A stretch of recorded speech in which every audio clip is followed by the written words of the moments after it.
Il-kriżi ta' traffiku fil-pajjiż għadha waħda maġġuri, waħda li amministrazzjonijiet ta' Gvern Laburista mhux talli ma solvowx iżda li komplet tiżdied.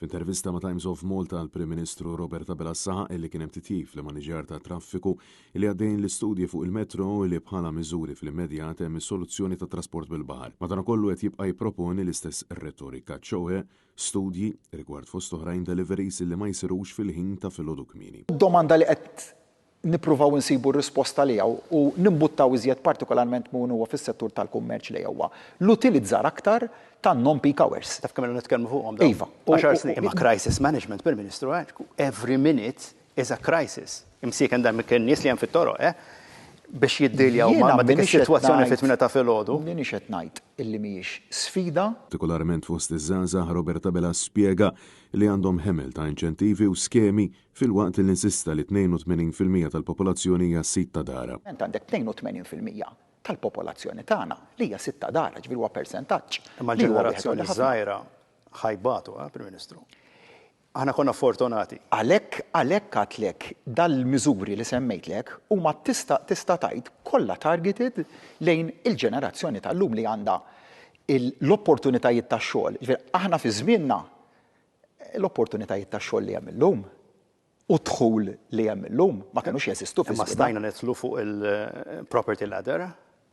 Kullu met jitlu koll iż-żazax tal. Fl-istess waqt spjega li dawk li żgħażagħ li ma jaffordjawx għandhom l-iskema tal-affordable housing waqt li ta' xifhem li propju għal din il-kriżi il-poplu qed jirrabja kontra l-iżviluppatur.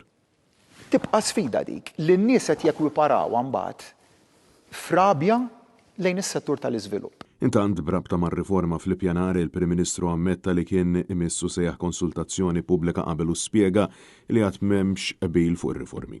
Meta mistoqsi dwar l-eks Prim Ministru Joseph Muscat, il-mexxej Laburista konferma illi jiltaqa' u jiddiskuti mal-predeċessur tiegħu fil-waqt li Robert Abela ma laqx il-bieb għal possibilità li Muscat jikkontesta l-elezzjoni ġenerali. Għadek f'kuntatt ma' Joseph Muscat? Iva.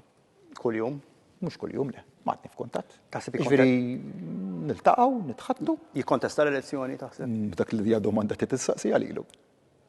Brabta mal-kwistjoni tal-isptarijiet ta' Vitals u Stewart Healthcare Abela baqa' jinsisti illi ħadd ma ħareġ tellef u li l-poplu ħa kull ċenteżmu lura tas-servizzi li nataw. Jekk l-ICC, it-Tribunal kellu konklużjoni waħda ċara lil Gbar Tellif. There is no clear winner qal. Il-Tribunal qal there is no clear winner. Iċ-ċittadini Maltin kienu l-ikbar tellifa. Ma mhux għax tilfu 1 cent mit-taxxi tagħhom qala Tribunal, it-Tribunal qala. Għaliex Għaliex fil-bidu qal imma mhux għax iċ-ċittadini Malti toħroġ konklużjoni ċara daqs il-kristall li mhix talli il-poplu Malti wawċi irċieva s-servizzi għal kull ċenteżmu li ħallas, talli għad-direttura Stewart tawna valur ta' aktar servizzi milli kienu mħallsa li jieħu difatti fadal bilanċ ta' 4.7 miljun euro. U wara li l-Gvern ħareġ blajta ta' Malta tirbaħ, Robert Abela qal li hu qatt ma qalek iżda ara fil-li Malta rebħet għaliex ma kellix tħallas il-100 miljun euro illi l-istess Gvern Laburista rabat lill-poplu bih. Il-kelma Vittoria ma tamkien jingħad illi l-klejm tal-100 miljon. Bil-bojs osom joħorġu. Mela meta inti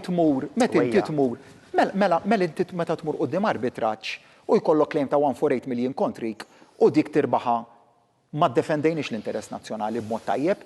Finalment mistoqsi dwar id-data tal-elezzjoni ġenerali li jmiss il-Prim Ministru ċaħat illi se jsejjaħ qabel żmienha. Irrispondini waħda. Weġibtek mod ċar ħafna. Illum min qed nara ebda raġuni għala tissejjaħ elezzjoni bikrija.